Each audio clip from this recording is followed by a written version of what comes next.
En una galaxia muy lejana, ¿qué es la vida? ¿Cuál es su origen? E a la pi I más 1 igual a cero.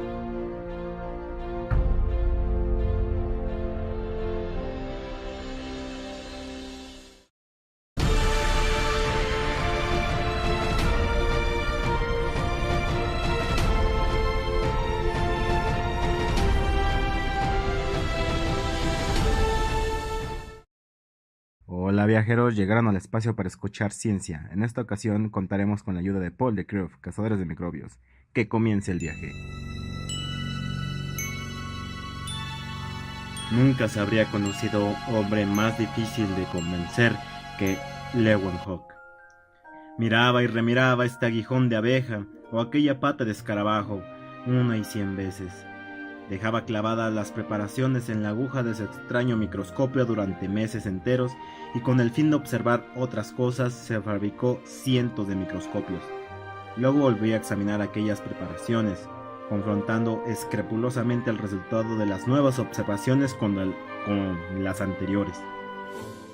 Jamás escribió una palabra acerca de lo que observaba, jamás hizo un dibujo hasta que, después de mirar cientos de veces la misma cosa, en idénticas condiciones, estaba seguro de que no había variación alguna. Y aún así no quedaba del todo satisfecho y solía decir: La gente que por primera vez mira por un cristal de aumento dice, ahora veo una cosa, luego veo otra cosa. Es que el observador más experto puede equivocarse. En estas observaciones he contemplado más tiempo del que muchos creerán, pero lo he hecho con satisfacción, sin hacer caso de quienes me preguntan por y qué finalidad tenía todo eso. Mas no escribo para esas gentes, escribo solamente para los filósofos. En este aislamiento trabajó durante 20 años. Por aquel tiempo, en la segunda mitad del siglo XVII, hubo un gran movimiento entre las gentes doctas. En Inglaterra, en Francia, en Italia, los hombres extraordinarios miraban con recelo todo lo que tenía visos de ciencia nueva. Ya no nos callamos porque Aristóteles diga tal cosa, o el Papa tal otra, decían estos rebeldes. Solo nos fiaremos de las observaciones 1000 veces repetidas por nosotros mismos y de los pesos exactos que hagamos con nuestras balanzas. Haremos caso solamente de nuestros experimentos y no de otra cosa.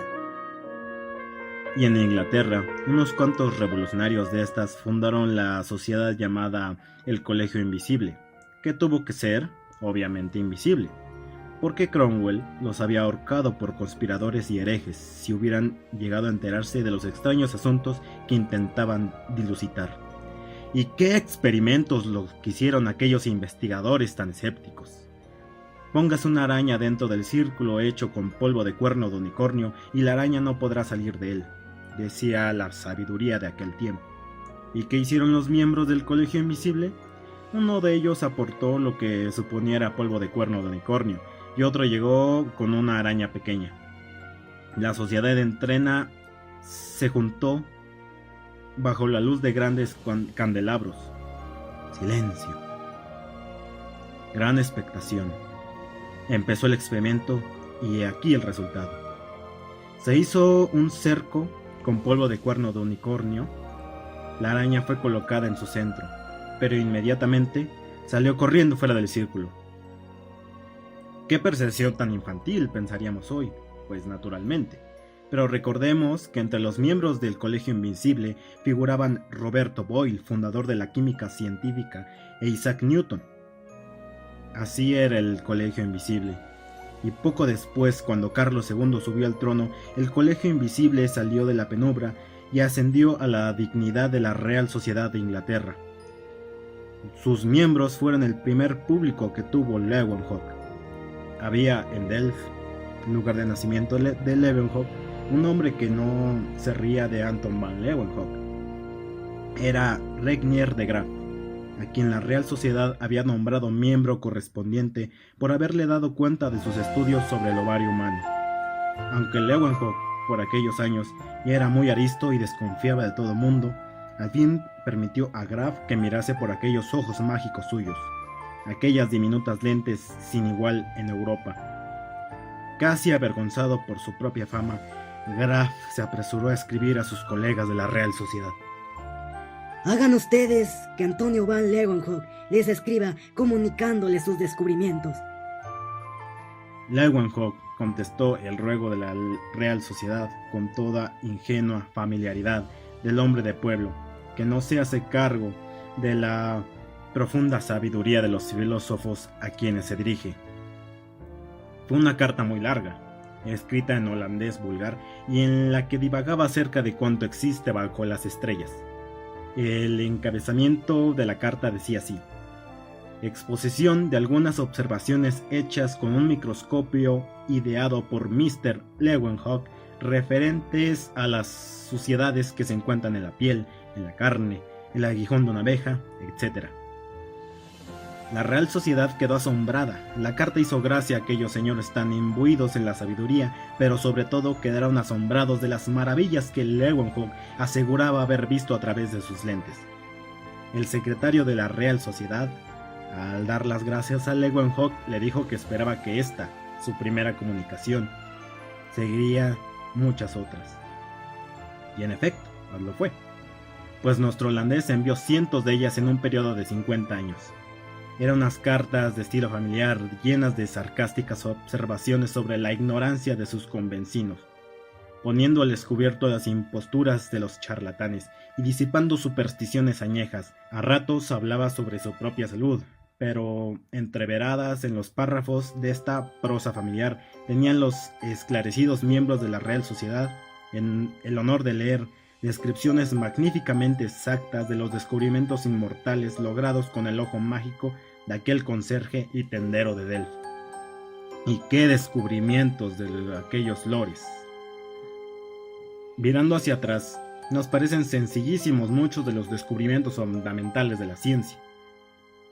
¿Cómo es que por espacio de miles de años anduvieron a tientas los hombres sin ver las cosas que tenían delante de sus narices? Así sucedió con los microbios. Ahora todo el mundo los ha contemplado haciendo piruetas en las pantallas de los cinematógrafos. Mucha gente de escasa instrucción los ha visto nadar bajo las lentes de los microscopios, y el más novato de los estudiantes de medicina es capaz de hacernos ver los gérmenes de las enfermedades más terribles. ¿Por qué fue tan difícil entonces descubrir los microbios? Pero dejémonos de ironías. Y recordemos que cuando nació Leeuwenhoek no existían microscopios, sino simples lupas y cristales de aumento, a través de los cuales podía haber estado mirando el holandés hasta hacerse viejo, sin lograr descubrir un ser más pequeño que el ácaro del queso. Ya habíamos dicho que fabricaba lentes cada vez más perfectas, con la fanática persistencia de un lunático, examinando todo cuando se ponía por delante, las cosas más íntimas, las cosas más desagradables. Pero su extravagancia aparente, se reveló más tarde como preparación para aquel día imprevisto en que observó a través de sus lentes de juguete montada en oro una pequeña gota de limpia agua de lluvia. Lo que aquel día vio es el comienzo de la historia de los hechos fabulosos que han de referirse a este libro, Cazadores de Microbios.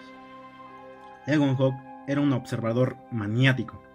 ¿A quién sino un hombre tan extraordinario se le habría ocurrido dirigir su lente hacia un objeto tan poco interesante, una de las millones de gotas de agua que caen del cielo? Su hija María, de 19 años y que cuidaba cariñosamente de su padre, un tanto tocado, estuvo observando cómo él, abstraído, cogía un tubito de cristal, lo calentaba al rojo y lo estiraba hasta darle el grosor de un cabello. María adoraba a su padre. Cuidado con cualquier vecino que se permitiese hacer burla de él. Pero, ¿qué diablo se proponía hacer con ese tubito capilar? Ahora nuestro hombre de ojos grandes rasgados rompe el tubo en pedacitos, sale al jardín y se inclina sobre una vasija de barro que allí hay para medir la cantidad de lluvia caída. Vuelve al laboratorio, enfila el tubito de cristal en la aguja del microscopio. ¿Pero qué se habrá propuesto a su padre?